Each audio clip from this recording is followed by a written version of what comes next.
Bruno Retailleau a-t-il raison de fustiger mai 68 ? C'est pas le premier à le faire spécialement. À droite, rappelez-vous, Nicolas Sarkozy. En 2007, il nous reste quelques jours pour enterrer l'héritage de mai 68. Mai 68 a-t-il accouché d'une société laxiste, trop permissive, comme le dit le ministre de l'Intérieur, qui aurait engendré des barbares, cette société ? On en débat avec William T. Bonjour. Bonjour. Président fondateur du think tank Le Millénaire. Nicolas Corato, bonjour. Bonjour. Président fondateur du think tank Place de la République. Bon, William T., pour votre think tank qui est plutôt classé à droite, c'est un vieux classique du genre quand on est de droite de critiquer mai 68. C'est pas uniquement un classique, c'est une vérité, parce qu'en fait, il y a deux choses structurantes qui ont coulé la France. La première, c'est l'élection de François Mitterrand en 1981. Mais l'élection de François Mitterrand en 1981 n'aurait pas été permise sans une victoire culturelle de la gauche à travers mai 68. Et en fait, la double victoire de mai 68 et de la victoire de François Mitterrand a ruiné notre économie, parce que François Mitterrand a dépucelé notre économie, a fait en sorte que la France soit déclassée. On le prend avec des exemples très simples, avec le PIB par habitant de la France, de l'Allemagne, des États-Unis en 1981 qui était exactement le même. Et aujourd'hui, les États-Unis ont quasiment un PIB 2 fois supérieur au nôtre. Et l'Allemagne a également un PIB par habitant qui est supérieur au nôtre. Et ensuite, après ce déclin économique, est en pair également avec un déclin moral et sociétal. Et pourquoi est-ce que mai 68 a cassé en fait la rupture qu'on avait sur deux choses essentielles ? Un, c'est qu'en fait, ils ont fait une rupture, notamment contre la figure du père, donc contre la grande figure d'autorité qui était le général de Gaulle.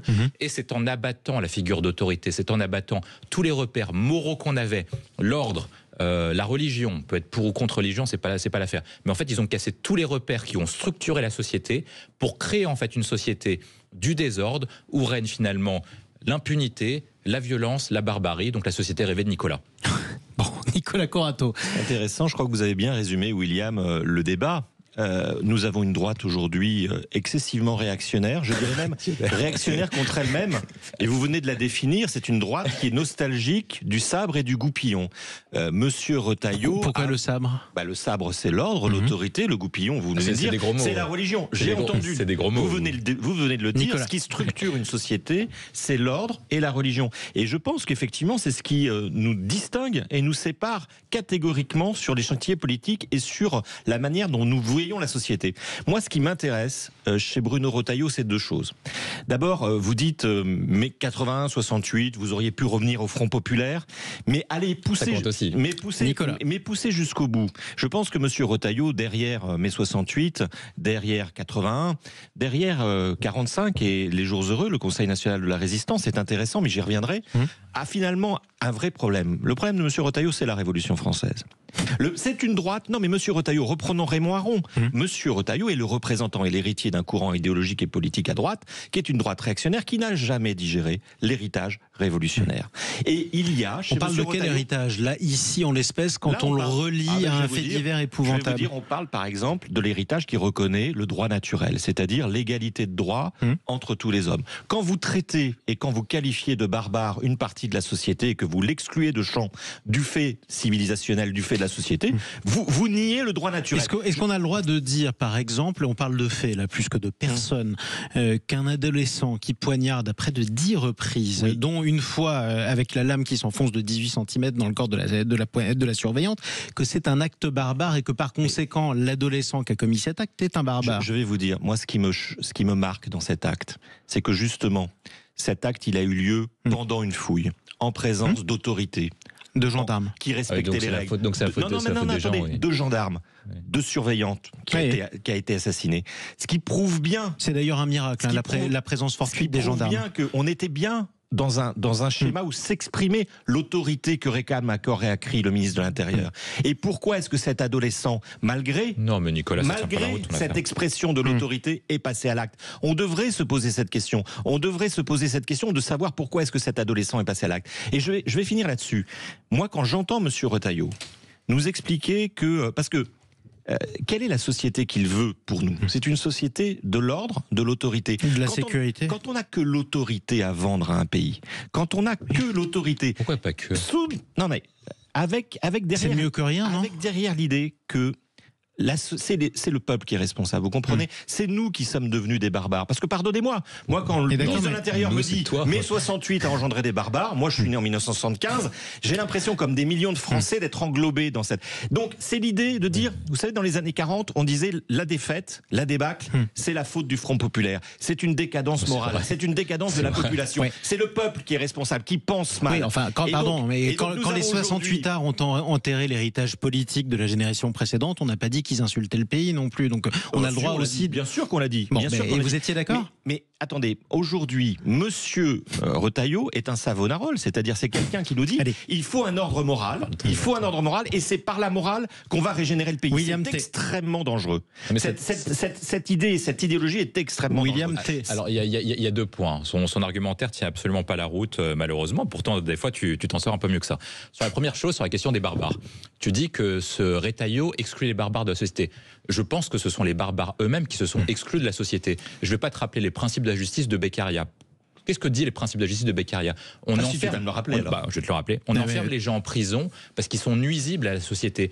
Or, lorsque vous avez des personnes, Nicolas, qui poignardent d'autres personnes, qui se baladent dans la rue avec des armes blanches, avec des couteaux, avec la volonté de nuire, qui tuent pour un regard, qui tuent pour une cigarette refusée, qui tuent uniquement parce qu'on ne respecte pas les codes sociétaux que eux-mêmes veulent imposer, uniquement aussi pour des différentes questions comme le respect ou je ne sais pas quoi. Est-ce que tu penses que ces personnes-là peuvent vivre avec la grande majorité des citoyens, c'est-à-dire 99,99%? C'est le premier point. Donc moi je pense que lorsque tu as des personnes comme ça qui ne respectent pas nos codes, qui agissent de manière impunis et qui agissent avec des crimes et des délits, je pense que ces personnes doivent être enfermées dans la société. Ensuite, après, pour revenir sur le débat, qui est pourquoi est-ce qu'on arrive à une société comme ça? Je pense que la société est comme ça, parce que de toute façon, le discours politique aujourd'hui n'a qu'une seule valeur, c'est de pouvoir construire, enfin, pour les questions économiques qui sont d'interdépendants, etc., donc il y a un autre sujet. Sur la question sociétale et sur la question morale, le pouvoir politique peut modifier les différentes générations dans un sens ou dans un autre.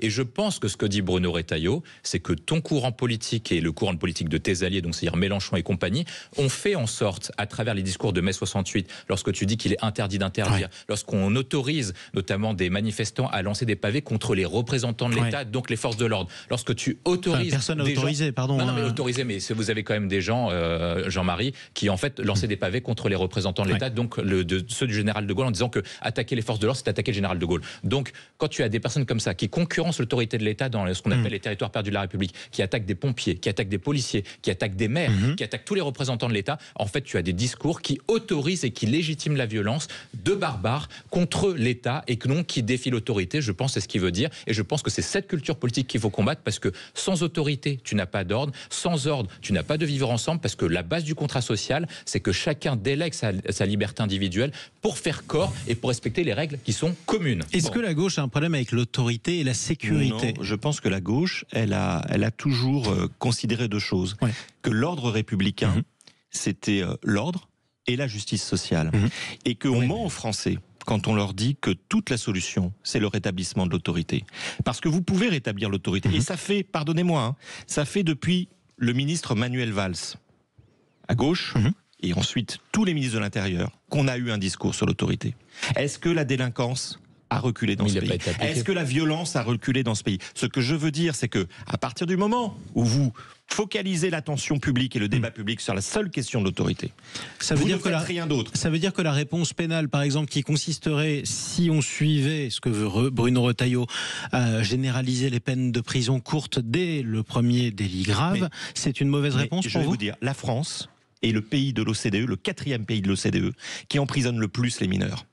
Est-ce que la France est le 4e pays de l'OCDE le plus sûr et le plus sécurisé? Donc il y a un problème de sécurité quand même. Mais bien sûr qu'il y a un problème de sécurité, mais c'est la réponse qui n'est pas la bonne. Donc on répond comment alors? Cette réponse unique et équivoque, qui est une réponse facile, qui est celle de l'ordre et de l'autorité. Et je prends un exemple très concret parce que ce sera plus simple. Vous voulez réduire la violence chez les jeunes? J'ai rien demandé, réformer l'aide sociale à l'enfance. Arrêtez de générer des délinquants qui viennent de l'aide sociale à l'enfance. Oui, vous voulez réduire la violence chez les jeunes? Supprimez Parcoursup. Vous voulez réduire la violence sur les jeunes? Mettez de l'argent dans l'éducation. Bien sûr. C'est l'aide sociale à l'enfance et Parcoursup qui ont poussé les débordements, par exemple, de jeunes.